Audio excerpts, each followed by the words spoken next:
White House going to pause foreign military aid or intelligence sharing with Ukraine, as Russia says it's pushing for? And then I have a follow-up on the Federal Trade Commission. Sure. When it comes to Ukraine, I do have a statement for you from the National Security Advisor and also the Secretary of State. First, I'd like to reiterate what the President said earlier following his call with President Zelensky this morning. He said he just completed a very good telephone call with President Zelensky.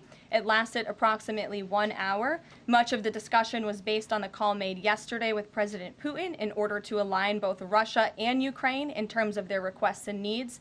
We are very much on track, and I will ask Secretary of State Marco Rubio and Mike Waltz to give an accurate description of the points discussed. That statement will be put out shortly. Well, I have that statement for you right here. Bear with me as I read it. Today, President Trump and Ukraine's President Volodymyr Zelensky had a fantastic phone conversation. President Zelensky thanked President Trump for a productive start for the work of the Ukrainian and American teams in Jeddah on March 11th. The meeting of the senior officials from both nations significantly helped in moving toward ending the war. President Zelensky thanked President Trump for the support of the United States, especially the Javelin missiles that President Trump was first to provide and his efforts towards peace. The leaders agreed Ukraine and America will continue working together to bring about a real end to the war, and that lasting peace under President Trump's leadership can be achieved. President Trump fully briefed President Zelensky on his conversation with Putin and the key issues discussed. They reviewed the situation in Kursk and agreed to share information closely between their defense staffs as the battlefield situation evolved. President Zelensky asked for additional air defense systems to protect his civilians, particularly Patriot missile systems, and President Trump agreed to work with him to find what was available, particularly in Europe.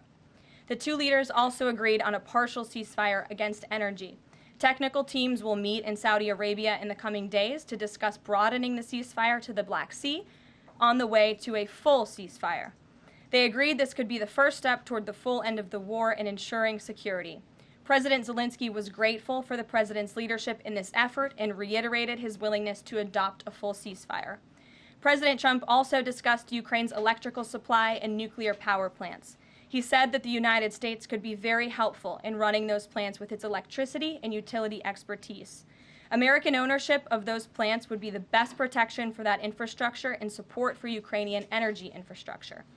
President Zelensky also thanked President Trump for continuing to push humanitarian concerns, including the exchange of prisoners of war. He noted they had just had a successful exchange and thanked the president for his leadership on that. President Trump also asked President Zelensky about the children who had gone missing from Ukraine during the war, including the ones that had been abducted.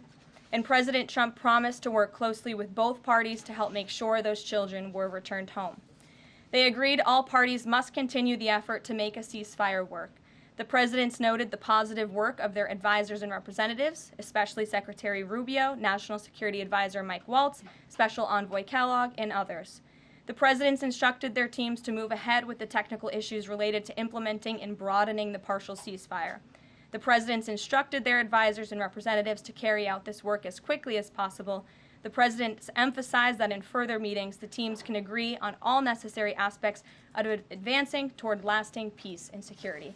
That is a lengthy statement that was just given to me, so thanks for bearing with me. Our office will, of course, provide this after. And as you know, as I just pointed out in the statement, the president's team of negotiators and national security experts will be heading to Saudi again later this week to continue working on and ironing out the details. But I would just like to emphasize we have never been this close to peace, and it's only because of President Trump that we are here.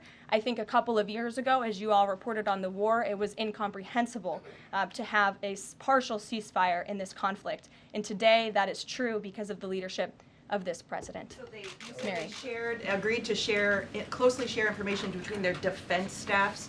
Does that mean all intelligence sharing will continue? So the White House is rejecting Russia's request to pause. Intelligence sharing in terms of defense for Ukraine will continue to be shared. Mary.